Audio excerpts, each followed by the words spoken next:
150 question paper का जो syllabus होता है उसको मैं स्क्रीन पर लगा दे रहा हूँ। क्या एलिजिबिलिटी इसमें चाहिए होती है, एज लिमिट की बात करता हूँ कि छूट दी जाती है कि रनिंग कितना होती है। छुट्टियों के संबंध में भी मैं आप लोगों को बता चुका हूँ। हिंदी की आपकी तैयारी कैसे करनी है, कितने घंटे पढ़ना चाहिए, एक्स्ट्रा पढ़ने का कोई मतलब नहीं। जय हिंद दोस्तों, आप सबका स्वागत है हमारे चैनल पे। आज के इस वीडियो में हम बात करेंगे कि उत्तर प्रदेश पुलिस में यदि आप लोग भी कांस्टेबल बनना चाहते हैं तो उसके लिए आपको क्या चीज़ों की आवश्यकता होती है और कैसे आप इसकी तैयारी करके बन सकते हैं। तो इसमें मैं आज आपको एक एक चीज़ के बारे में बताऊंगा कि कैसे आप बेसिक से तैयारी करके 5 से 6 महीने में कितने घंटे पढ़ाई करके इसमें कांस्टेबल बन सकते हैं और क्या क्या योग्यताएं होती हैं जो कि आपके पास होनी चाहिए यूपी पुलिस में कांस्टेबल बनने के लिए। ठीक है, तो इसमें मैं सबसे पहले आपको बता देता हूं कि इसमें एक पेपर होता है। पेपर में टोटल 150 क्वेश्चन होते हैं।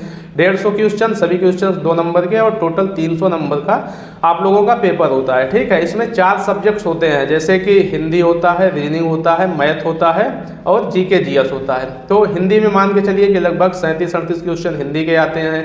रीजनिंग की बात की जाए तो लगभग 55 क्वेश्चन आपके रीजनिंग के आते हैं और 18 से 20 क्वेश्चन मैथ के और जीके के 38 क्वेश्चन आते हैं। तो टोटल बात की जाए तो इसमें 150 क्वेश्चन होंगे, 300 नंबर का पेपर होता है। ठीक है, पेपर का जो सिलेबस होता है उसको मैं स्क्रीन पर लगा दे रहा हूँ, आप लोग देख लीजिए। और इसके बाद मैं बात करता हूँ कि पेपर आप लोगों का हो जाएगा तो फिर सभी लोगों का क्या है कि रिजल्ट आता है। रिजल्ट आने के बाद जो भी कट ऑफ बनती है तो सबसे पहले डीवी पीएचडी के लिए कट ऑफ जारी होती है। तो जो भी डीवी में लोग सिलेक्ट होंगे तो वो डीवी देते हैं। फिर उसके बाद आपकी रनिंग होती है, फिर आपका मेडिकल होता है और फाइनल ज्वाइनिंग होती है। तो इसमें मैं बता दे रहा हूँ कि आप लोगों को क्या क्या एलिजिबिलिटी इसमें चाहिए होती है। जैसे कि सबसे पहले बॉयज़ की बात की जाए तो जो है सीना यानी कि 79 सेंटीमीटर होना चाहिए। इसमें ओबीसी का, ईडब्ल्यूएस का, जनरल का और एससी का, इन चारों कैटेगरीज में 79 और एसटी की बात की जाए तो 77 सेंटीमीटर होना चाहिए। ठीक है, हाइट की बात की जाए तो 168 सेंटीमीटर होना चाहिए ओबीसी, जनरल, ईडब्ल्यूएस और एससी के लिए। और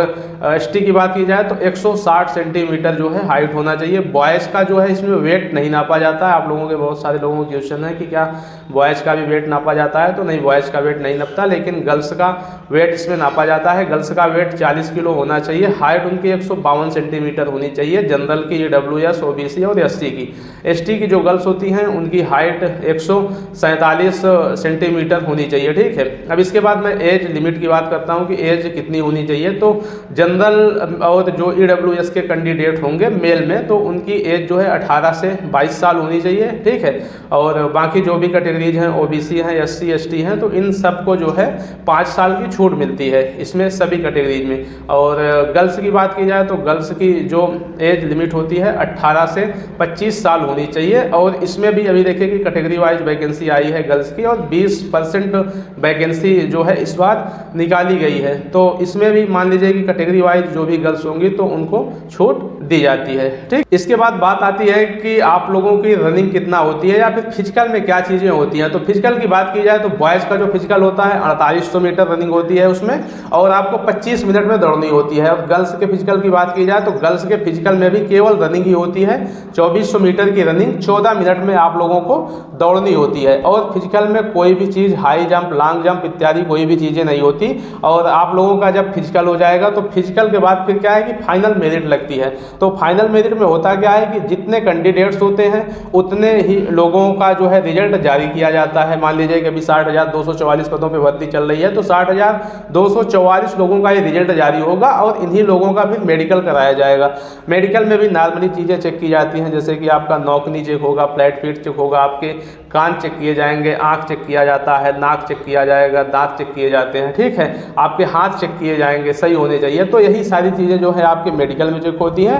और डीवी में भी आपके वही डॉक्यूमेंट्स चेक होते हैं जो कि आपने फॉर्म भरते समय उसमें फिलअप किया हुआ है। ठीक है, जैसे कि आप लोगों का जब मेडिकल हो जाएगा तो मेडिकल के बाद फिर आप लोगों की जेटीसी होती है, आरटी और आरटीसी होती है। ये क्या होती है कि ट्रेनिंग होती है। जेटीसी का मतलब ज्वाइनिंग ट्रेनिंग कोर्स और आरटीसी का मतलब रिजर्व ट्रेनिंग कोर्स होता है। तो ट्रेनिंग अभी तक 6 महीने की होती थी, अभी आप लोगों की ट्रेनिंग जो है वो 9 महीने की आपकी ट्रेनिंग जो है होने वाली है। ठीक है, छुट्टियों के संबंध में भी मैं आप लोगों को बता चुका हूँ पहले, लेकिन अभी इस वीडियो में बता दे रहा हूँ कि 6 महीने की ट्रेनिंग में आपको 6 दिन की छुट्टी मिलती थी। जब 9 महीने की ट्रेनिंग होगी तो ये मान के चलिए कि कम से कम 9 से 10 दिन की आपको छुट्टी मिलने वाली है। और साल में मतलब कि पूरे ट्रेनिंग ट्रेनिंग पीरियड में आपको कम से कम एक बार सामूहिक अवकाश मिलता था, 6 महीने की ट्रेनिंग होती थी, लेकिन साल भर की है तो हो सकता है कि आप लोगों को 2 बार सामूहिक अवकाश 5 दिन 7 दिन जैसा भी आवश्यक समझे किसी भी त्यौहार पे आप लोगों को छोड़ सकते हैं। ठीक, इसके बाद बात करते हैं कि तैयारी के लिए आपको कौन कौन सी बुक्स पढ़नी चाहिए, जो कि सबसे मस्ट है, कितने घंटे पढ़ना चाहिए।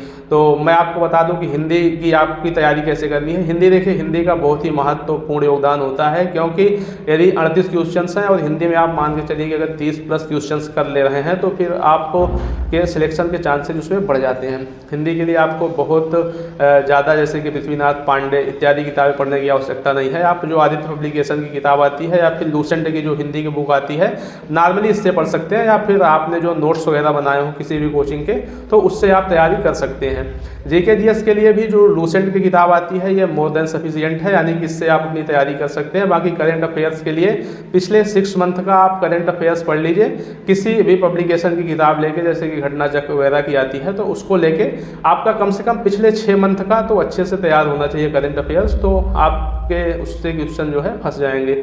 इसके बाद रीजनिंग की बात करें तो रीजनिंग के लिए आपके पास कोई भी किताब हो, बहुत मोटी किताब जो एसएससी सीजल वगैरह के लिए होती है तो उसको पढ़ने की आवश्यकता नहीं है। जो अरिहंत की या फिर किसी भी पब्लिकेशन की आती है तो उसकी जो पतली किताब हो तो उसको अपना लेके सिलेबस वाइज जो भी है तो उससे आप अपनी प्रैक्टिस करके उसको चीज़ों को सही कर सकते हैं। सेम वैसा ही मैथ के लिए है, मैथ के लिए भी कोई एक किताब आप लेके उससे प्रैक्टिस करिए। इससे देखिए किसी भी बात का कोई फर्क नहीं पड़ता कि आपके पास कोई विशेष किताब होनी चाहिए कि हम जब सिलेबस सीरियल की जो किताबें होती हैं उनसे प्रैक्टिस करेंगे तो ज़्यादा अच्छे से चीज़ें तैयार होंगी, या फिर और जो बड़े एग्जाम्स की किताबें होती हैं उससे पढ़ेंगे तो ये छोटे एग्जाम्स हैं आसानी से निकल जाएंगे। ऐसा बिल्कुल नहीं होता। जो भी सिलेबस है उसके हिसाब से आप किसी भी एक किताब से अपनी तैयारी करिए, और यदि एक से ज़्यादा किताबों से पढ़ने की कोशिश करेंगे तो फिर ये मान के चलिए कि आपके सिलेक्शन के चांसेस जो है घटते जाते हैं, यानी कि कम होंगे। ठीक, एक ही किताब से प्रैक्टिस करिए, बार बार प्रैक्टिस करिए, ठीक है, तो उससे क्या होगा, उसका जो भी पैटर्न होता है, जो भी चीज़ें होती हैं वो आपके दिमाग में बैठ जाएंगी और आपको एग्जाम देने में और आगे फिर किसी भी प्रकार की समस्या उसमें होगी नहीं।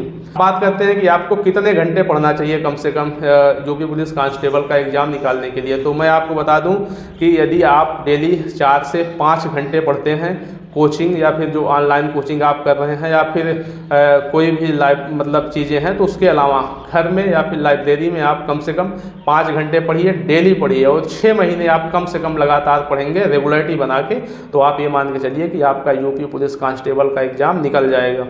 और मैं ये ऐसे नहीं बता रहा हूँ, इसके लिए मैंने खुद ऐसे ही तैयारी की थी, और मैंने 1-2 लोगों को और भी देखा है जो कि रेगुलरिटी बना के एकदम सारी चीज़ें छोड़ दिए थे।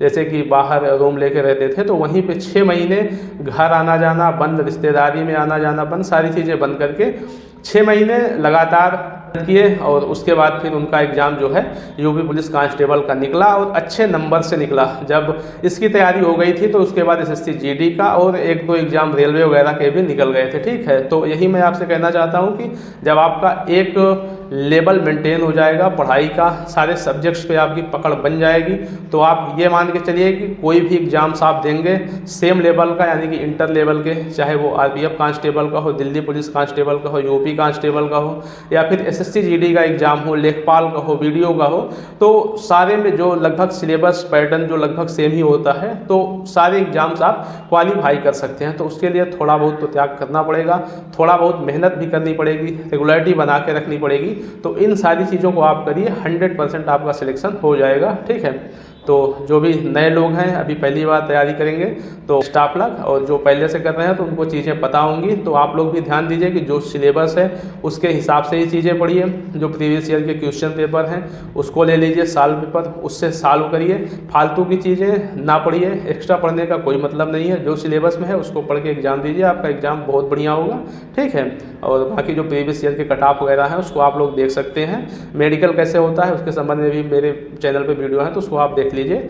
और यही सारी चीज़ें थी जो आप लोगों को बताना था, और उम्मीद है कि आपको वीडियो अच्छा लगा होगा। वीडियो अच्छा लगा हो तो वीडियो को लाइक करें, और चैनल को सब्सक्राइब ना किया हो तो सब्सक्राइब करके जुड़ जाएं, ताकि आपको ऐसी अपडेट सूचनाएं या फिर जानकारी मिलती रहे।